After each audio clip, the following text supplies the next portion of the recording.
रघुपति राघव राजा राम पतित पावन सीताराम।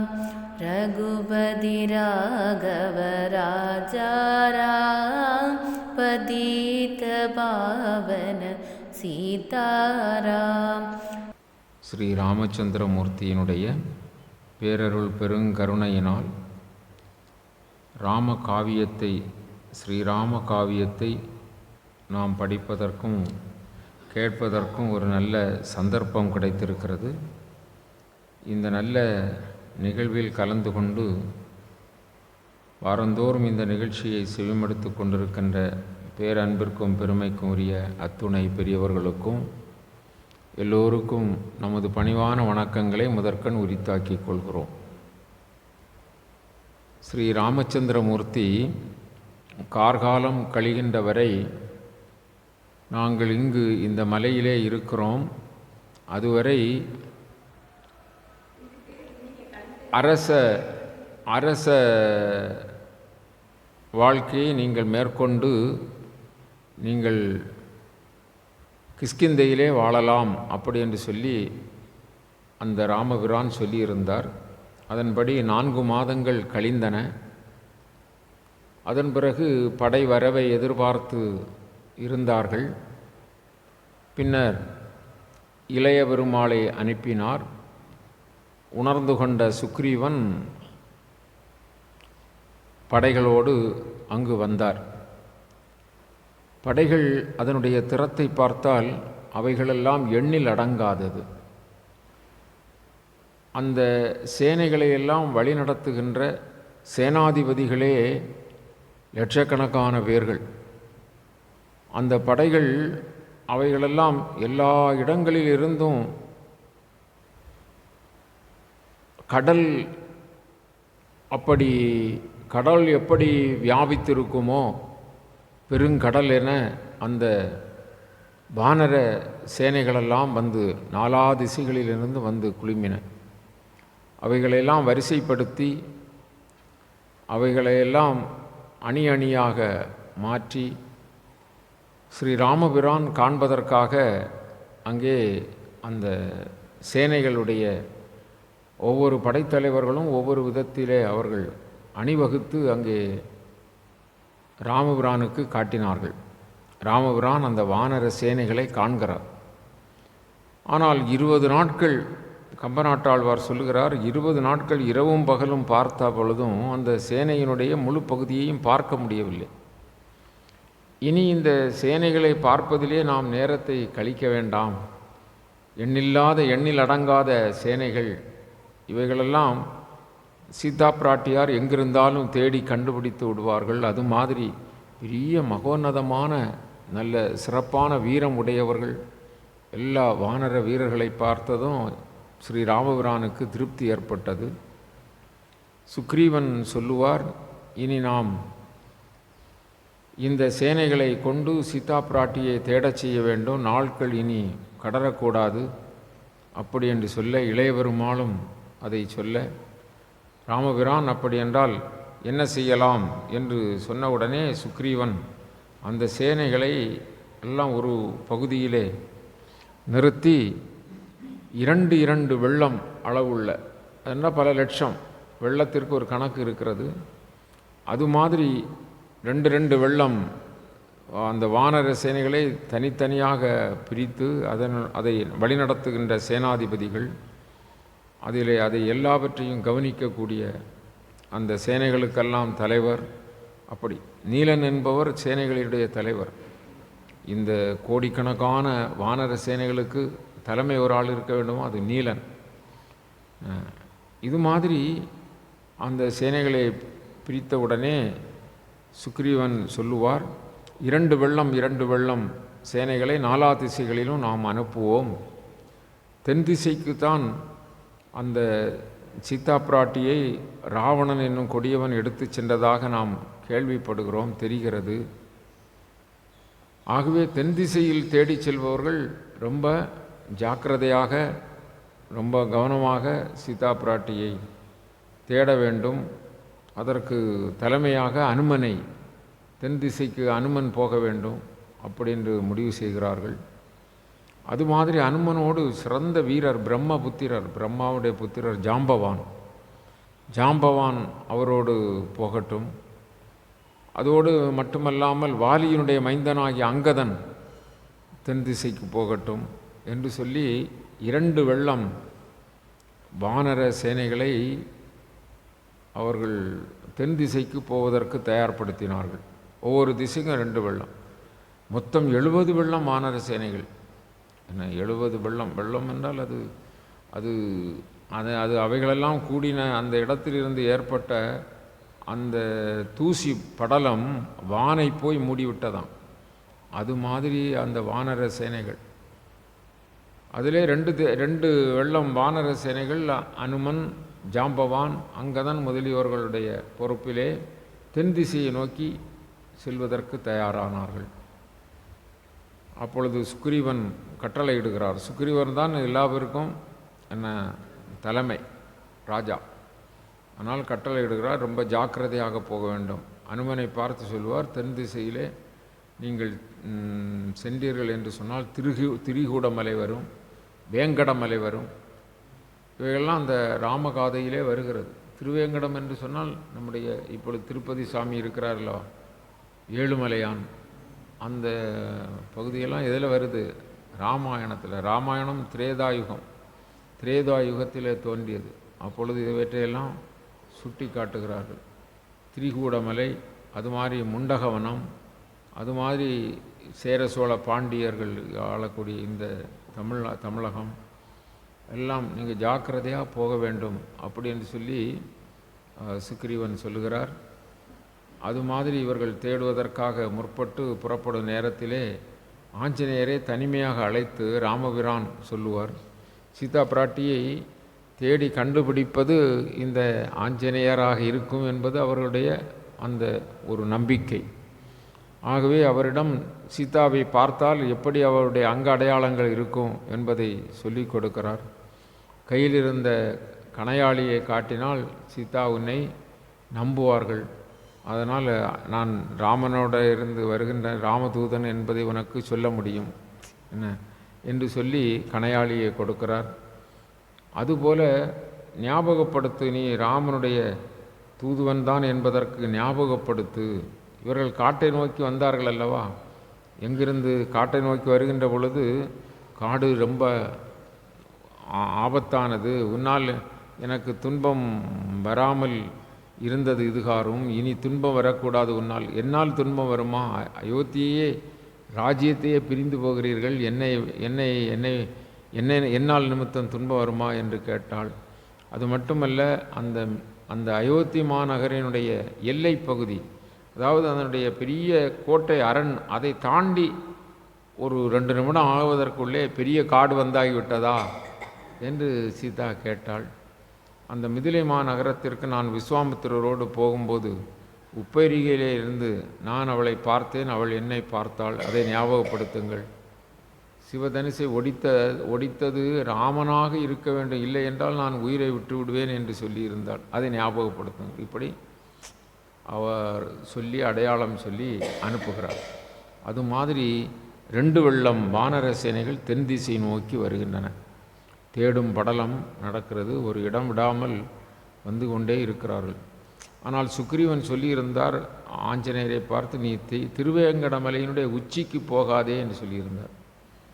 என்ன காரணம் அப்படி என்று சொன்னால், இவர் பெரிய மகாவிஷ்ணு பக்தர் அல்லவா, ராம பக்தர் அல்லவா. அங்கே சென்றால் ஒருவேளை திருமால் தரிசனம் இவருக்கு கிடைத்து அங்கேயே இருந்து விடக்கூடாது.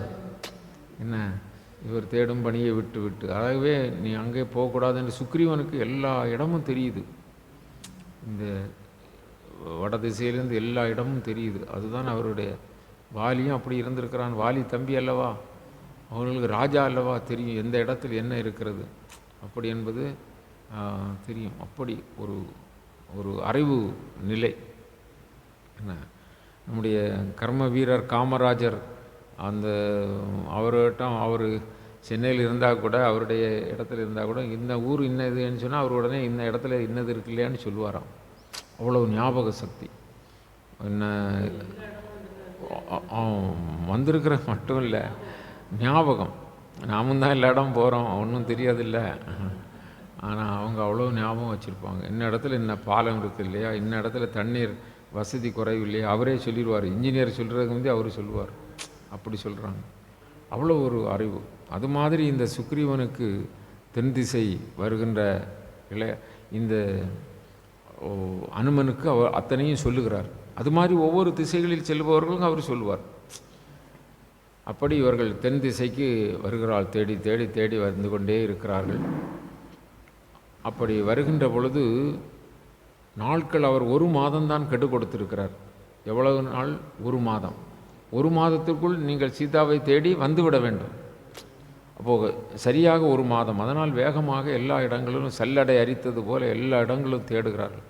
மலை, மலைமுகடுகள், வனம், வனாந்தரம், காடுகள், பள்ளத்தாக்குகள், பிளத்துவாரங்கள், இது மாதிரி எல்லா இடங்களிலும் தேடுகிறார்கள். பிளத்துவாரங்கள்னால் பள்ளத்தாக்குகள் பெரிய தேடி தேடி கடைசியாக அவர்கள் ஒரு தென்பால் கடற்கரைக்கு வந்து விட்டார்கள். தென்பால் கடற்கரை என்றால் இந்த கன்னியாகுமரி தீரம், மகேந்திர மலை, இந்த தீரத்திற்கு அப்படியே வந்து விட்டார்கள் தென்பகுதியிலே. அப்படி வந்தால் சமுத்திரம் இருக்கிறது. இதுவரை என்ன யாரையும் பார்க்க முடியலை, சீதாவை தேட முடியலை, காண முடியவில்லை. வந்து விட்டார்கள். மாதமோ நெருங்கப் போகிறது.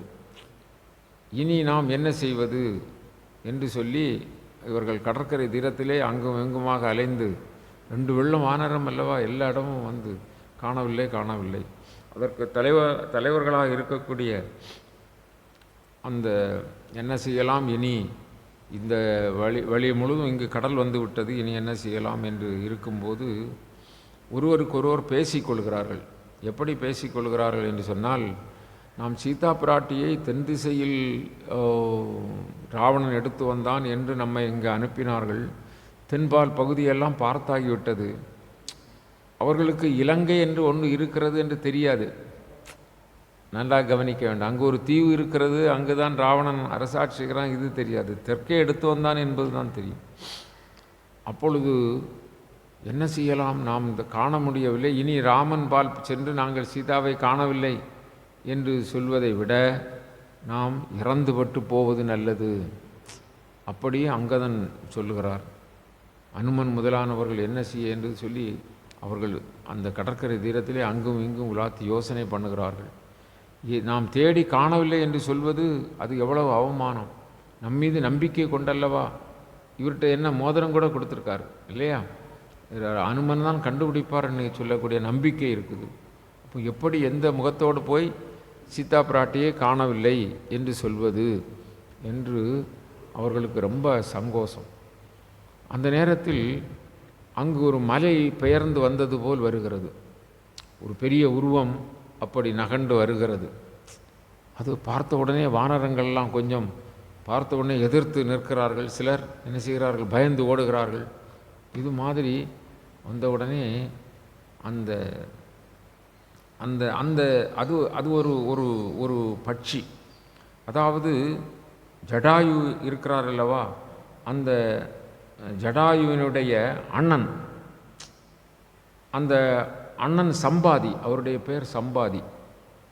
இவர்கள் அந்த கடற்கரை தீரத்தில் நின்று என்ன செய்யலாம், நாம் சீதாவை பார்க்காமல் போய் என்ன சொல்வது, ராமபிரானிடம் இருப்பதை விட இறந்து போவோம் என்று நினைக்கிறார்கள். ஒருவர் சொல்லுவார், அந்த ஜடாயுவை மாதிரியாவது நாம் வீரப்போர் செய்து மாண்டோம் இல்லையே, ராவணன் அதை வெட்டிவிட்டான் அல்லவா, அப்படி மாண்டோம் இல்லையே, ஐயோ என்ன துர்பாக்கியம் நமக்கு என்று சொன்ன உடனே இந்த சம்பாதி என்கிற அந்த பறவை அந்த ஜடாயுனுடைய அண்ணன். அப்போ ஜடாயுவை போல நாம் இறந்தோம் இல்லையே என்று சொன்ன உடனே, ஓ தம்பியினுடைய பெயரை அல்லவா சொல்லுகிறார்கள், அது மாதிரி இறந்தோம் இல்லையே என்றும் சொல்லுகிறார்களே, அந்த ஜடாயுக்கு என்ன ஆகிவிட்டதோ இவர்களை கேட்போம் என்று சொல்லித்தான் அந்த சம்பாதி என்ன செய்கிறது, சம்பாதி அப்படி மலை போல அப்படி வருகிறது. ஏனென்றால் அதற்கு இறக்கைகள் இல்லை. என்ன காரணம் அப்படின்னு சொன்னால், இந்த இந்த அந்த விவரத்தை அதுவே சொல்லட்டும், அந்த இடத்தில் நாம் வருவோம் இப்பொழுது அது வருவதை பார்த்து பயந்து ஏதோ ஒன்று வருகிறது என்று பயந்து ஓடுகிற வானரங்கள் சிலர் எதிர்த்து நிற்கின்றன. அந்த சமயத்தில் அங்கே அனுமன் வருகிறார். அனுமன் வந்தவுடனே அது வந்து கொண்டிருப்பதை பார்த்து யார் நீ என்று கேட்கிறார். உடனே அந்த சம்பாதி சொல்லுகிறது, நான் பறவை இனத்தை சார்ந்தவன், பறவை இனத்தை சார்ந்தவன், நான் ஜடாயுவினுடைய அண்ணன். ஜடாயு இறந்தது போல் நாமும் இறந்தோம் இல்லையே என்று சொல்வதை கேட்டு நான் துக்கித்து வருகிறேன். என்ன விஷயம் ஜடாயுவுக்கு சம்பவித்தது என்று சொன்ன உடனே இவர் விவரத்தை சொல்லுகிறார். இப்படி சீதாவை ராவணன் வஞ்சகமாக திருடி சென்ற பொழுது அந்த ஜடாயு போரிட்டு மீட்க நினைத்து போரிட்டு அந்த ராவணனால் கொல்லப்பட்டான். ஓ அப்படியா, என் தம்பி இறந்து விட்டானா என்று கண்ணீர் விடுகிறது. விட்டு அது ஆறுதல் பட்டு சொல்லுகிறது, நானும் அந்த ஜடாயுவும் ஒரு சமயம் அந்த சூரிய லோகத்தை அடைய வேண்டும் அப்படி என்று சொல்லி நாங்கள் வானிலே ஒருவருக்கு முந்தி ஒருவர் மேலே பறந்து பறந்து சென்றோம். அப்பொழுது என்னுடைய தம்பியாகிய ஜடாவு என்னை முந்தி கொண்டு அந்த வான்மண்டலத்திலே சென்றான். அப்படி சூரிய கிரணங்கள் அவன் மீது நெருங்கி பட்ட காரணத்தினால் அதனுடைய இறக்கைகள் கருகி போகும் என்று சொல்லி அவனுக்கு நாம் பாதுகாப்பு கொடுக்க வேண்டும் என்று சொல்லி நான் அவனுக்கு மேலாக பறந்தேன். அவனுக்கு மேலாக பறந்து சூரிய கதிர்கள் அவனை சுட்டரித்து விடக்கூடாது என்று நான் பறந்தேன். அப்பொழுது அந்த சூரியனுடைய வெம்மையான கதிர்கள் என் மீது பட்டு என்னுடைய இறக்கைகளெல்லாம் கரிந்து போய்விட்டன. இறக்கை இல்லாமல் நான் தடார் என்று ஒரு பிணம் போல இந்த பூமியிலே வந்து இந்த பாறை மீது விழுந்தேன். என்னுடைய உடலெல்லாம் என்ன ஆகிவிட்டது, என்னுடைய உடலெல்லாம் சிதறி போய்விட்டது. சதை பகுதிகளெல்லாம் சிதறி போய்விட்டன. எலும்புகளெல்லாம் ஒடிந்து போய்விட்டது. நான் குற்றுயிரும் உயிர் என்னுடைய உடலில் இருந்து நீங்குகின்ற அந்த நேரத்தில் தவித்து கொண்டிருந்த பொழுது ஒரு லோக சாரங்கர் என்று சொல்லுகின்ற முனிவர், அந்த முனிவர் என்னுடைய நிலையை கண்டு அவர் என்னை அப்படியே கொஞ்சம் துண்டு துண்டாக எலும்பெல்லாம் முறிந்திருந்த நிலையில் எனக்கு கொஞ்சம் சுசுரூசை செய்து என் உடலை கொஞ்சம் கட்டு போட்டு சேர்த்து அதற்கு வேண்டிய மூலிகை மருந்துகளெல்லாம் தந்து கொஞ்சம் குணப்படுத்தினார். அதன் பிறகு எனக்கு கொஞ்சம் உடல் சரியானது.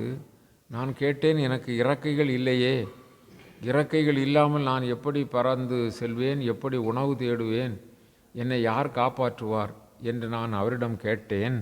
அப்பொழுது அந்த லோகசாரங்கர் சொல்லுவார், நீ வருந்தாதே, உனக்கு நல்ல காலம் வரும். எப்பொழுது என்று சொன்னால், ராமனுடைய சீடர்கள், ராம பக்தர்கள், அவர்கள் ராமநாமத்தை ஜபித்து கொண்டு இந்த பக்கம் வந்தார்கள் என்று சொன்னால், அவர்கள் ராமநாமத்தை உச்சரிக்கின்ற பொழுது உனக்கு இழந்த இறக்கைகளெல்லாம் மீண்டும் நல்ல வண்ணம் முளைத்துவிடும். அப்பொழுது நீ உன்னுடைய இயல்பான வாழ்க்கைக்கு போகலாம் என்று சொல்லி அந்த சடாயு இந்த விருத்தாந்தத்தை சொல்லியது. உடனே நீங்கள் ராமதூதர்கள் சீதாவை தேடி வந்திருக்கிறீர்கள் என்று சொல்கிறீர்கள், நீங்கள் ராமநாமம் பாடுங்கள் அப்படி என்று சொன்ன உடனே ஸ்ரீராமா ஜெய ராமா ஜெய ஜெய ராமா ஜெய ஜெய ராமா ஜெய ஜெய ராமா. ராமநாமத்தை சொல்வதற்கு கேட்கவா வேண்டும்? அவர்கள் துள்ளி குதித்து ஆடி பாடினார்கள். உடனே என்ன ஆச்சரியம் பாருங்கள், கோழி குஞ்சுக்கு அப்படி அந்த இறக்கைகள் எவ்வளவு வேகமாக வளருமோ பறவைகளுக்கு, அதைவிட வேகமாக ராமநாம அந்த மகிமையினாலே அதற்கு வண்ண வண்ண இறக்கைகள் அழகாக வந்துவிட்டது.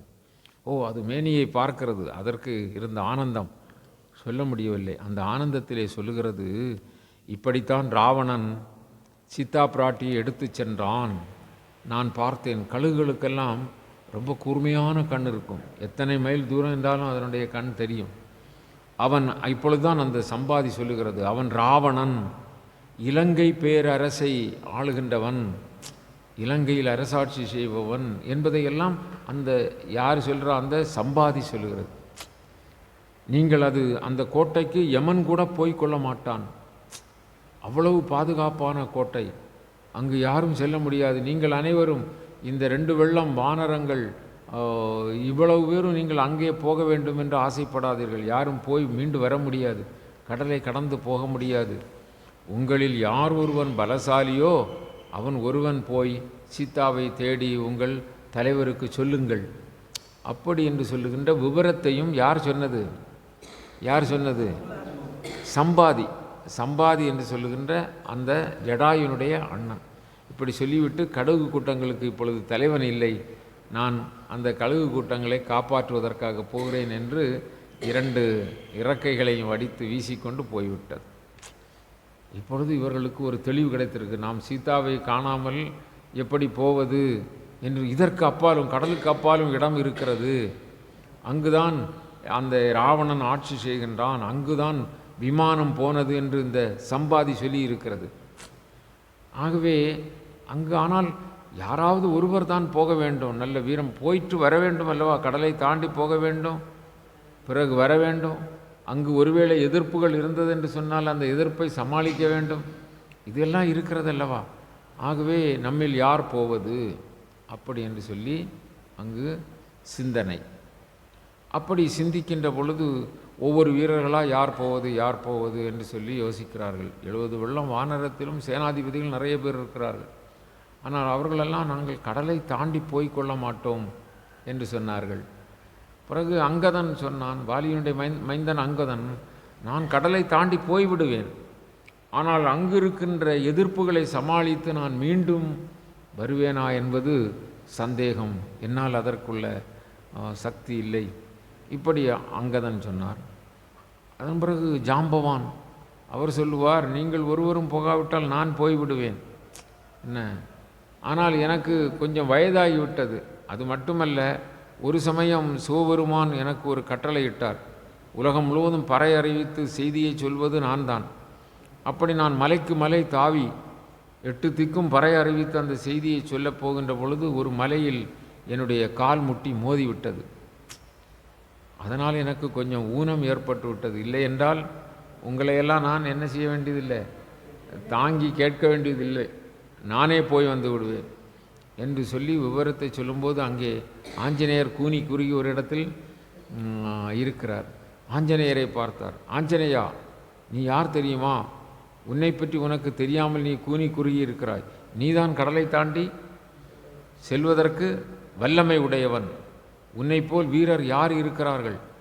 நீ சாதாரணமானவன் அல்ல. உனக்கு எல்லா தேவர்களுடைய வரமும் இருக்கிறது. நீ மகத்தானவன், நீ வாயு புத்திரன் அப்படின்னாரு.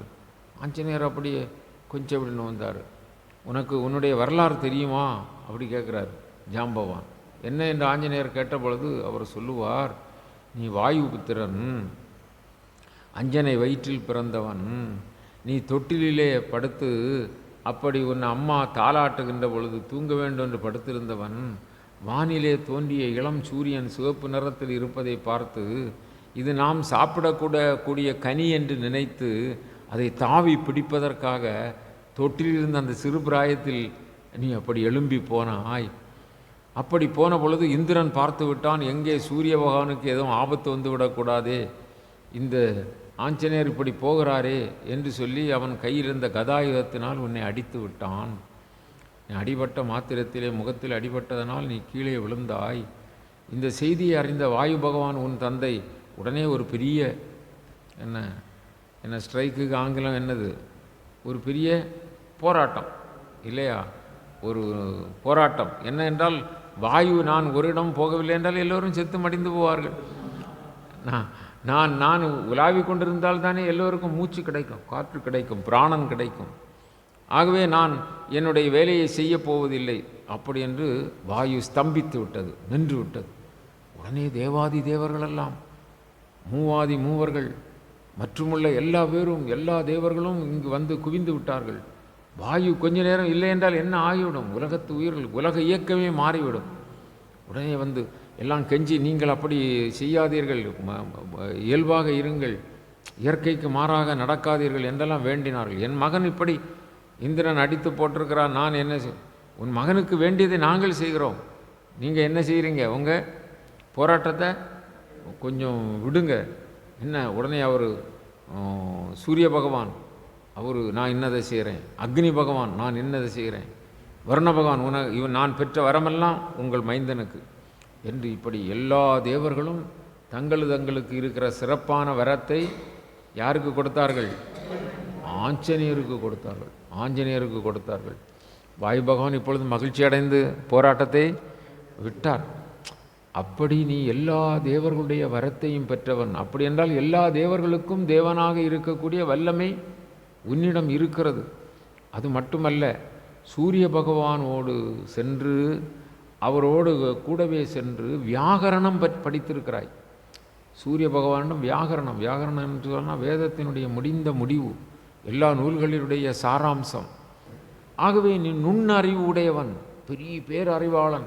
இந்த உலகத்தில் இருக்கிற எல்லா விஷயங்களும், எல்லா கலைகளும், எல்லா ஞானமும் உனக்கு தெரியும்.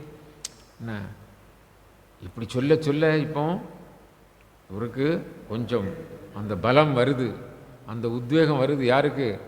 ஆஞ்சநேயருக்கு. நீ பெற்றிருக்கிற வரத்தினால் கடுமையான மேகம் மூண்டு பெருமழை பொழிந்தாலும் அந்த மழை நனையாதவாறு அந்த துளிகளின் ஊடுருவி உனக்கு செல்ல முடியும். இந்த கடல் என்ன? இலங்கைக்கு போகிற இந்த கடல் என்ன? உலகத்தையே நீ சுற்றி வந்து விடலாம். என்ன, நீ இந்த உலகத்தின் அண்டங்களுக்கு அண்டங்கள் குதிக்க வேண்டுமென்றாலும் நீ குதிக்கலாம். உனக்கு அப்படிப்பட்ட என்ன இருக்கிறது? வரம் இருக்கிறது. உனக்கு அப்படிப்பட்ட திறமை இருக்கிறது, ஆற்றல் இருக்கிறது. நீ எழுந்திரு. நீ ஏன் இப்படி கூனி குறுகி கொண்டு இருக்கின்றாய்? உனக்கு ஒரு சின்ன சாபம்.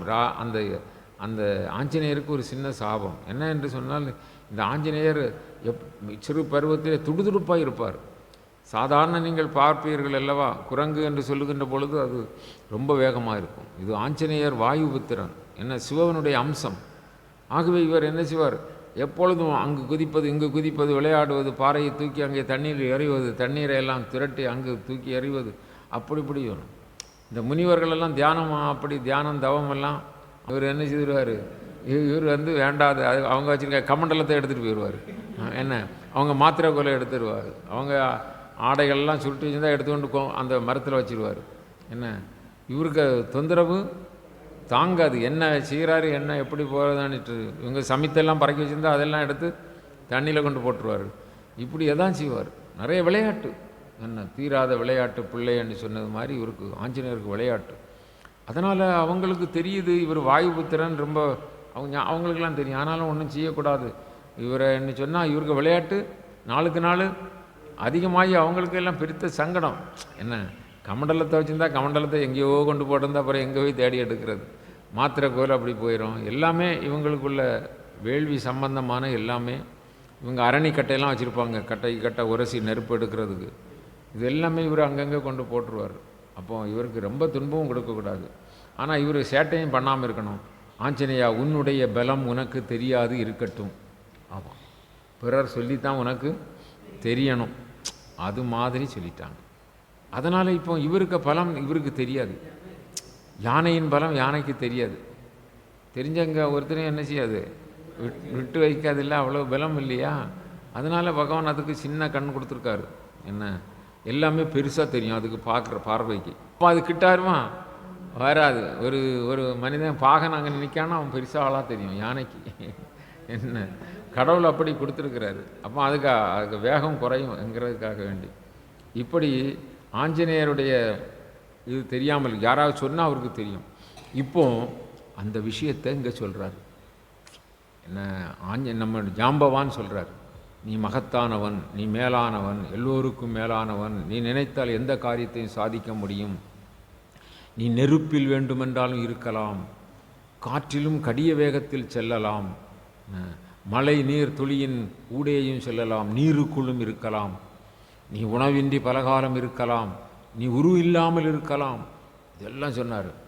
உடனே ஆஞ்சநேயருக்கு அந்த தன்னுடைய தன்மை தெரிகிறது. நம்மளில் நிறைய பேருக்கு நம்முடைய தன்மை என்ன செய்யாது, தெரியாது. நம்முடைய தன்மை தெரிகிறதுக்கு தான் என்ன நம்மளை தியானம் பண்ண சொல்கிறாங்க அல்லது குரு அடைய செய்கிறாங்க. நம்முடைய தன்மையை தெரிவது. நம்முடைய தன்மை என்னது? நம்முடைய தன்மை நான் ஆன்மா. நம்முடைய தன்மை என்னது? நான் ஆன்மா, நான் மாசற்றவன், நான் தீங்கற்றவன், நான் துன்பப்படுகிறவன் அல்ல, நான் வேதனைப்படுகிறவன் அல்ல, நான் பிரம்மஸ்வரூபம், நான் அழியாதவன், நான் மாறாதவன், நான் நித்தியமானவன், நான் என்றும் இருப்பவன், எனக்கு பிறப்பு இல்லை இறப்பு இல்லை. இதுதான் நம்ம பற்றி உள்ள விஷயம் நமக்கு. ஆனால் இது நமக்கு தெரியுமா? அதாவது ஆஞ்சநேயர் அவ்வளவு பலசாலி, அவ்வளவு சக்தி உடையவர், அவ்வளவு ஒரு பெரிய வல்லமை உடையவர், அவ்வளவு பெரிய வரப்பிரசாதி. ஆனால் அவர் தன்னை அறியாமல் இருக்கிறார். அப்போது தன்னை அறியறதுக்கு ஒரு குரு வேணும். அப்படி குருவாட்டு இப்போ ஜாம்பவான் அப்படி வச்சுக்கலாம். அவரை என்ன செய்கிறாரு? அவருடைய சக்தியை தட்டியிருப்பார். சுவாமி விவேகானந்தர் இதற்கு ஒரு கதை சொல்கிறார். இதற்கு ஒரு கதை, இது உபனிஷத்தில் வரக்கூடிய கதை தான். இந்த மேல்நாட்டில் சொல்கிறார். எப்படின்னு சொன்னால், அதாவது மந்தையாக ஆடு மேயும், மந்தையாக ஆடு காட்டில் மேயும். மான் கூட்டம்னாலும் அப்படி தான், கூட்டமாக தான் வாழும். ஏன்னா அதுகளுக்கு ஒரு பாதுகாப்புக்கும், மற்றபடி அதனுடைய கூட்டம் அது பார்த்திங்களா, மயில் கூட்டமாக தான் இருக்கும். அது மாதிரி யானை கூட்டமாக இருக்கும். அது மாதிரி இந்த பறவைகள் இவைகள்லாம் கூட்டமாக இருக்கும். அதில் ஆட்டு மந்தை, அதை மந்தைன்னு சொல்லுவாங்க. ஆடு கூட்டமாக சேர்ந்துருந்தால் மந்தை. அந்த ஆட்டு மந்தை அப்படி காட்டிலே பிறந்து காட்டிலே வளர்ந்து அப்படி கூட்டமாக அங்கே மேய்ஞ்சிட்டு இருக்கும்போது, அது யாருக்கு உணவு? சிங்கம் புலி இதுகளுக்கு தானே உணவு இல்லையா? ஒன்றுக்கு ஒன்று உணவு. அப்போது இந்த சிங்கம் ஆட்டு மந்தையை கண்ட உடனே அதில் வேகமாக பாஞ்சு ஒரு ஆட்டை பிடிச்சிடணும் அப்படி பாஞ்சுது. அப்போது அது நிறை மாத கர்ப்பிணியாக இருந்தது அந்த சிங்கம். அதனால் அது உணவுக்காக இந்த ஆட்டு மந்தை மீது தாவிய பொழுது தெரியாமல் ஒரு பாறையில் மோதிட்டு, மோதிய வேகத்தில் அது ஒரு குட்டியை சிங்கக்குட்டியை ஈன்று அப்படியே அது இறந்து போயிட்டு. அந்த சிங்கம் என்ன செய்தது? இறந்து போயிட்டு. இந்த சிங்கக்குட்டி அது பரிதாபப்படுது, தனியாக இருக்குது. நாலா பக்கம் சிதறி ஓடின அந்த ஆடுகளெல்லாம் சிங்கம் இறந்து போயிட்டுன்னுட்டு பக்கத்தில் வந்தால் இந்த குட்டி மிரள முழிச்சிக்கிட்டு இருக்குது. உடனே இந்த ஆட்டு மந்தையை சேர்ந்த ஆடுகளெல்லாம் அதுக்கு மேலே பச்சாதாபப்பட்டு அதுக்கு ஒரு புத்தி சொல்லி, அதுக்கு ஒரு தேர்தல் சொல்லி தன் குட்டியை போல் அதை வளர்த்துது. வளர்த்தா இப்போ ஆட்டு மந்தையோட என்ன குட்டி வளருது? சிங்கக்குட்டி வளருது. ஆனால் அது ஆடு மாதிரி நடக்குது. அதுக்கு உள்ள அம்மா அப்பா எப்படியோ அது மாதிரி சொல்ல மாதிரி அது மற்ற ஆடுகள் மேயிறது மாதிரி இதுவும் மேய்ஞ்சிக்கிடுது, மேன்னு சொல்லிக்கிடுது. எல்லாம் இந்த ஆட்டோட ஆடாட்டு இந்த சிங்கக்குட்டி இருக்குது.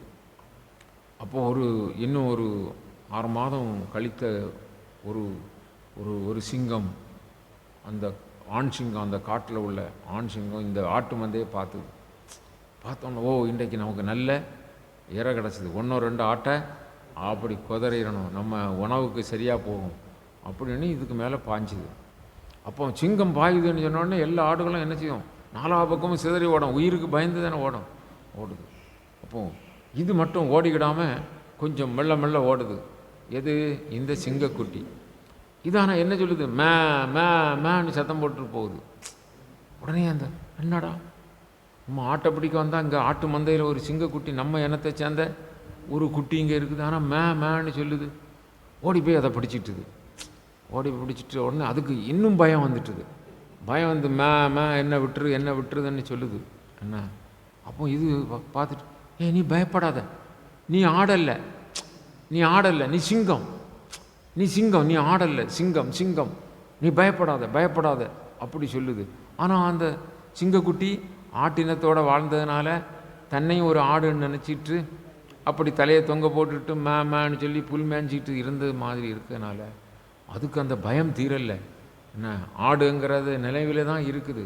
ஆனால் அந்த சிங்கம் அதை தடவி கொடுத்து, முதுகில் தடவி கொடுத்து, தட்டி கொடுத்து, நீ சிங்கம் அப்படின்னு சொல்லி பார்த்தது. இதுக்கான சிங்கங்கிற மாதிரி கழுத்து ஒன்று பயந்து நடுங்குது. அப்போ இதுக்கு என்ன வழி செய்யலாம் அப்படின்னு அந்த சிங்கக்குட்டி எடுத்துகிட்டு வந்து ஒரு நீர்நிலையில் கொண்டு காணிக்குது. பாரு, உனக்கு முகத்தை பாரு, எனக்கு முகத்தை பாரு, என்ன மாதிரி நீ இருக்கிறியா? நீ சிங்கமாக, நான் இந்த காட்டின் சிங்கம்னா என்னை பார்த்த உடனே நான் சிங்கம் நீ வால் போஸ்ட் ஒன்றும் ஒட்ட வேண்டியதில்லை, பல பேப்பர்களில் போட்டு என்ன பிரச்சாரம் பண்ண வேண்டியதில்லை. என்னை பார்த்த உடனே நான் இந்த காட்டுக்கு ராஜான்னு தெரியும், எல்லா மிருகங்களும் பயந்து ஓடும். அதான் மிருகேந்திரன், மிருகங்களில் நான் இந்திரன், என்ன மிருகேந்திரன். என்னை பார்த்தாலே சூரியனுக்கு போய் யாராவது விளக்கம் சொல்ல வேண்டியது உண்டா? அதை பார்த்த உடனே அது பிரகாசம் இல்லையா? அதுக்கு விளம்பரம் ஒன்றும் தேவையில்லை. இந்த சிங்கத்துக்கு அப்படி விளம்பரம் தேவையில்லை. அதை பார்த்த உடனே சிங்கம்னு எல்லா மிருகங்களும் பயந்து ஓடக்கூடிய அளவில் பராக்கிரமம் உடையது. இப்போ நீர்நிலையில் காட்டுது, என் முகத்தை பாரு, என் முகத்தை பாரு, நீயும் நானும் ஒன்று, நான் சிங்கம், நான் இந்த காட்டினுடைய தலைவன், நீயும் அது மாதிரி தான், நீ அதன் வாரிசு, நீ சிங்கம், என்னை மாதிரி கர்ஜனை செய் பார்க்கலாம் அப்படின்னு முதுகில் தட்டுச்சு. உடனே இது அந்த சிங்கம் ஒரு கர்ஜனை பண்ணிச்சு. இதுக்கான கர்ஜனை சரியாக வரல, மேங்கிறது தான் சரியாக வருது என்ன. உடனே இது முதுகில் வேகமாக தட்டி என்னை பாரு, நீ கர்ச்சனை பண்ணு அப்படின்னு சொல்லி கர்ச்சனை பண்ணு. அது கரிச்சு தட்டு, நீ சிங்கம், பயப்படாதே, நீ இந்த காட்டின் ராஜா, வா போகலாம் அப்படின்னு சொல்லி அழைச்சிட்டு போச்சு என்ன. அப்போது அது மாதிரி உபனிஷத்து இந்த கதையை எதுக்கு சொல்லுதுன்னா, அது மாதிரி நாமெல்லாம் ஆத்மஸ்வரூபங்கிறத மறந்து இருக்கிறோம் என்ன. நம்ம உண்மையிலே யார்? ஆத்மஸ்வரூபம். ஆத்மானா கடவுள் ஸ்வரூபம், நாமெல்லாம் கடவுள். நமக்கு பிறப்பு இல்லை, இறப்பு இல்லை. இது தெரிஞ்சால் நம்ம கவலைப்படணுமா? சாகுறதுக்கு பயப்படணுமா? நோய்க்கு பயப்படணுமா? இல்லையா? எந்த ஒரு காரியத்துக்கு இந்த உடம்பில் வரக்கூடிய முதுமைக்கு பயப்படணுமா? ஒன்றும் வேணும். ஆனால் உண்மையில் நமக்கு அது தெரியாது. இப்போது நாம் ஆத்மஸ்வரூபம், இதை இந்த இடத்துல விளக்குறார் ஆஞ்சநேயர் மூலம். அவர் வீரனுங்கிறத விளக்கி அப்படி தட்டி சொல்லும்போது அவருக்கு அந்த இது வருது. அதனால் நம்முடைய என்னமா ஜாம்பவான் சொல்கிறார், நாமும் அப்படி நம்ம எல்லாம் இந்த காட்டில் உள்ள சிங்கம் அந்த சிங்க குட்டிக்கு சொன்னது மாதிரி குருநாதர் சொல்கிறார். இது உபனிஷத்தில் வரக்கூடிய ஒரு கதை. நம்ம விவேகானந்தர் ஒரு சமயம் அப்படி 2 நாள் 3 நாள் சாப்பாடு கிடைக்கல, காட்டுப்பகுதியில் போயிருக்கிறார் பரிவிராஜராக போகும்போது. அப்போ தளர்ச்சி ஏற்பட்டு அப்படியே கீழே தலை சுற்றி அப்படி இருக்கும்போது அவர் நான் யார் அப்படி ஒரு கணம் நினைக்கிறாரு. நான் ஆத்மஸ்வரூபன். அவருக்கு எல்லா தெம்பும் வந்துட்டுது, எல்லா பலமும் வந்துட்டுது. மீண்டும் நடந்து போகிறார்.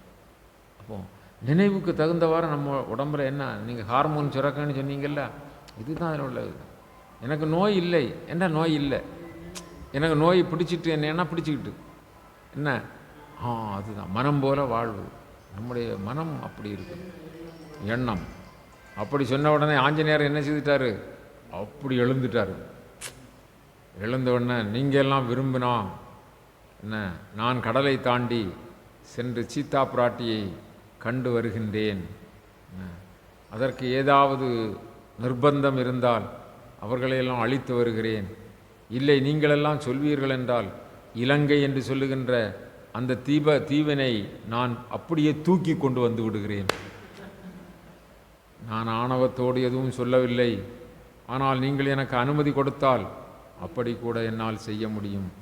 அப்போ ஆஞ்சநேயர் நீங்கள் போயிட்டு வாங்க, நான் வருகிற வரை இங்கு இருங்கள், நான் வருகிறேன் என்று சொல்லி தன்னுடைய விஸ்வரூபத்தை அப்படி எடுக்கிறார். இதில் மகேந்திர மலையில் ஏறி அப்படி அவருடைய சொரூபம், அவர் என்ன உருவம் எடுக்கணும்லாம் எடுக்கலாம், அவ்வளோ வல்லமை உடையவர்.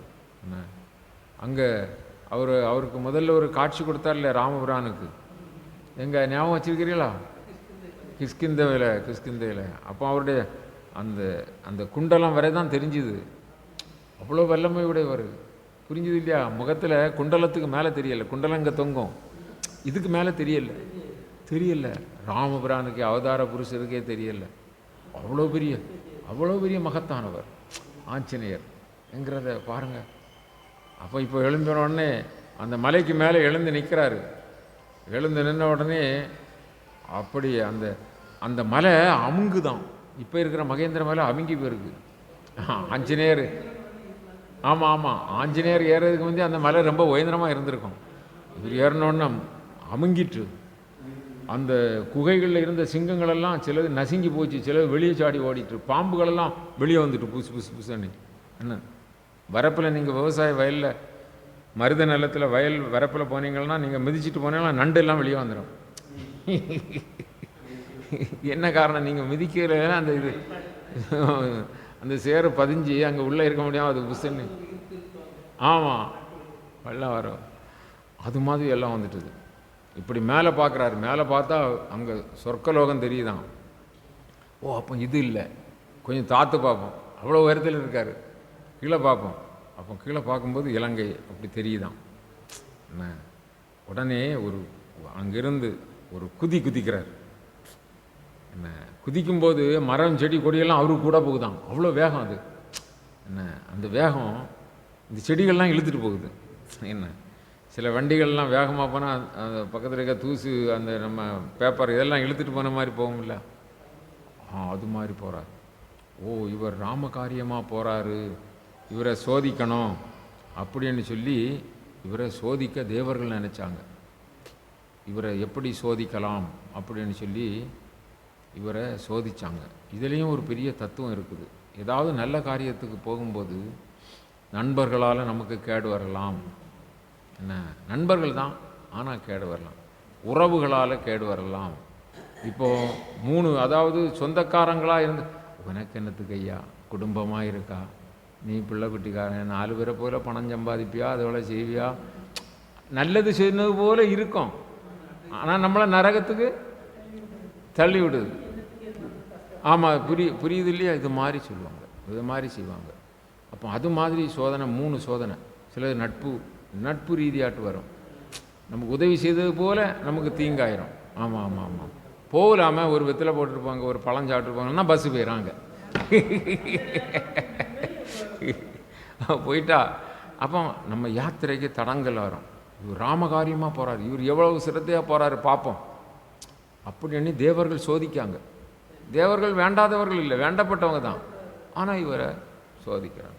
அதனால் சுரசை, நாகர்களுக்கு தாயாக இருக்கக்கூடிய சுரசை, அந்த சுரசையை நீ ஒரு அரக்கியாக வேடம் கொண்டு நீ அரக்கியாக மாறி அந்த ராமதூதனாக போகிறான், சீதா பிராட்டியை தேடி ஆஞ்சநேயர் போகிறாரு, அவரை நீ விடாத அப்படின்னு சொன்ன உடனே அந்த சுரசை வந்து ஒரு பெரிய அரக்கியாட்டு இவரை வந்து எதிர்த்து தடை பண்ணுது. தடை பண்ணி இவர் ராம் ராம் ராம்னு சொல்லிட்டுல போகிறாரு, குதிச்சில் போகிறாரு. என்ன அவர் அது தடுக்குது. அப்போ நீ யார் அப்படின்னு, எனக்கு உணவு கிடைக்கல பல காலம், நீ வந்து என்ன செய்ய, உன்னை சாப்பிட்டா தான் எனக்கு பசி தீரும், நான் உன்னை இப்போ சாப்பிட போகிறேன் அப்படின்னு வாயை பழக்குது. அப்போ அவ்வளோ பெரிய அரக்கி.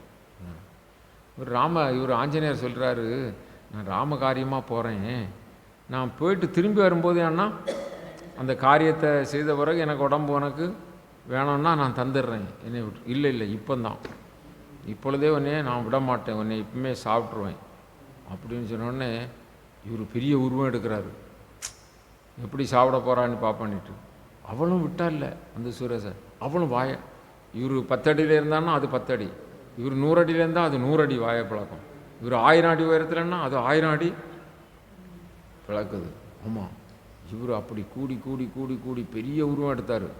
அதுவும் வாயை பிளந்து பிளந்து பிளந்து பிளந்து பெருசாகிட்டு, உன்னை என்ன வந்தாலும் சாப்பிட்றோன்னு சொல்லிட்டு உடனே இவர், அதான் இவர் நுண்ணறிவுடையவர் இல்லையா, இவர் ஒரு கடுகு போல் டப் பண்ணி மாறிட்டார். கடுகு போல் மாறி அதுக்கு வாய்க்குள்ளே போய் குடலுக்குள்ளே போய் சுற்றிக்கிட்டு வெளியே வந்து நிற்காரு. என்ன அதுக்கு என்ன ஆயிட்டேன்னா, இந்த வாயை நீங்கள் அதிகமாக சில ஏதாவது ஒன்று திங்கினே வாயை அதிகமாக பெரிய பிடியாக பிடிச்சி வச்சுட்டா அப்புறம் வாய் சுருங்காது, இங்கே ஜாய் அந்த தாடை என்ன ஆயிரும், ஜாம் ஆயிரும். ஆமாம், அதுக்கு இப்படி விரித்த பிறகு சுருக்கிட இல்லை, சுருக்கிவிட முடியல. அது எவ்வளவுக்கு விரிக்க முடியுமோ அவ்வளவு விரிச்சு விட்டு, தெரியாமல் விரிச்சு விட்டு என்ன இப்போ. ஆமாம், கேட்டுதான். இதை இப்போ மூடுறதுக்கு அதுக்கு முடியலை. பாருங்கள் எவ்வளவு. இவர் சின்ன வடிவம் எடுத்து உள்ளே போயிட்டு வந்தேன். அது ஏன் நீ உணவு வேணான்னு சொன்ன, உனக்கு வயிற்றுக்கெல்லாம் போயிட்டு வந்தாச்சு, நீ என்ன செய்ய போகிறேன்னா அது வாயை மூட முடியாமல் இருக்குது. போ அப்புறம் போ என்று சொல்லிட்டு விட்டுட்டு இவர் போகிறாரு. பிறகு ஆமாம், கடலில் தான் இது வருது வந்து இவருக்கு யாத்திரையை தடுக்குதுக்கு. பிறகு இன்னொன்று அந்த அங்காரதாரை அது ஒரு இயல்பானவே, அது அரைக்கி தான் இயல்பாக. இது சோதனைக்கு வந்தது, அது எதிரி. அது வந்து என்ன செய்யணும்னா அந்த கடலுக்குள்ளே இருக்கும். ஏதாவது அந்த கடலை தாண்டி பறந்து பருந்தோ கழுகோ பெரிய நாரையோ அல்லது பெரிய ஆகாரங்கள் போச்சுன்னா அதுக்கு நிழல் கிடச்சா போதும், இதுக்கு அப்படியே இழுத்துரும். காந்தம் போல் நிழலை வச்சு இழுத்துரும். ஆஞ்சநேயர் போகிற பாதையை அவருக்கு இந்த இது வேகம் குறையுது, ஏதோ ஒன்று பிரேக்கு போடுறது மாதிரி இழுக்க மாதிரி இருக்குது. அவர் அப்படி பார்த்தாரு, அங்காரதார் அப்படி இழுக்கிறார். பஸ்ஸுன்னு உடனே உன்னை என்ன விடக்கூடாது, வா வெளியேன்னு சொன்னோன்னு அவள் வந்தா. உடனே நிழலை பிடிக்கக்கூடிய ஆள் நேரில் கண்டா விடுமா? உடனே இவர் ஒரு மிதிச்சார். அந்த அங்காரதாரை அப்படியே செத்து போனான். அரைக்கே தீர்த்தாச்சு. இன்னும் அடுத்த சோதனை என்ன வருது? மைனாகமலை. அது கடலுக்குள்ளே இருக்குது. அது நட்பு ரீதியாட்டு சுவாமியினுடைய தூதர் வாராரு, வாயு பகவானுடைய புத்திரன். நமக்கு வாயு பகவான் தான் நமக்கு என்ன செய்தார், முந்தி ஒரு நல்வாழ்வு கொடுத்தாரு. ஏன்னா இந்திரன் இந்த மலைகளெல்லாம் பறந்து போயிருமா. இன்றைக்கி கனதூரத்தில் இருக்கோம், நாளைக்கு எங்கே போயிடும், அந்த தக்கலை போயிடும், மலை பறந்து போயிடும். அதுக்கு இறக்க உண்டு. அடுத்த நாள் நாரூரில் போய் இருக்கும். அப்போ அது போய் இருந்தால் அங்கே இருக்க உயிரினங்களெல்லாம் வீடுகள்லாம் கொட்டாரத்தில் வந்து இருந்தேன்னு வைங்க, நம்ம வீடெல்லாம் என்ன ஆகும்? அது மேலே வந்து இருந்துட்டேன்னா அப்போ அப்படி பெரிய தொந்தரவு. அதனால் இந்திரன் இறக்கையை வெட்டினான். எல்லா மலைகளுடைய இறக்கையும் வெட்டினான். அப்போது உடனே அந்த மைனாகங்கிற மலை வாயு பகவானால் காப்பாற்றப்பட்டு, நீ சமுத்திரத்தில் போய் ஒளிஞ்சிக்க என்னே அதுக்கு வாயு பகவான் உதவி செய்தார். இந்திரன் அதுக்கு இறக்கை வெட்ட விடாமல் உதவி செய்தாராம். இப்போ வாயுபுத்திரன் அனுமன் இல்லையா வாராரு, அதனால் அவருக்கு ஒரு உதவி செய்வோம் எண்ணி கடலில் மேலே வந்தது. சுவாமி இங்கே நீங்கள் உட்கார்ந்து இழந்துச்சு, அதுக்கும் பிறகு கொஞ்சம் ஓய்வு எடுத்துட்டு நான் கொடுக்குற உணவை சாப்பிட்டுட்டு அதுக்கும் பிறகு நீங்கள் இங்கே இருந்து போங்க அப்படின்னு சொல்லி அது உபசாரம் செய்யுது. இப்போல்லாம் அந்த உபகாரம் வேண்டாம்ப்பா, நான் இலங்கைக்கு போய் சீதாபுராட்டியை கண்ட பிறகு தான் எல்லாம் வரும்போது வேணா பார்த்துக்கலாம் அப்படின்னு செய்தார். இது ஒரு தடை.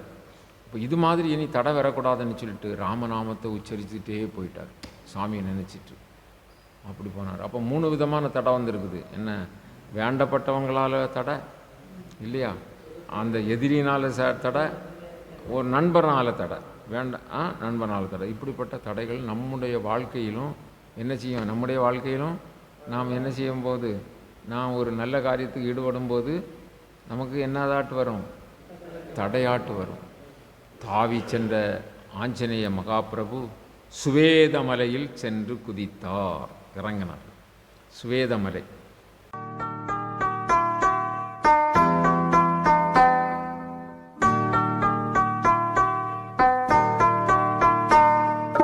योगी राम सूरत कुमार जय गुरु राया।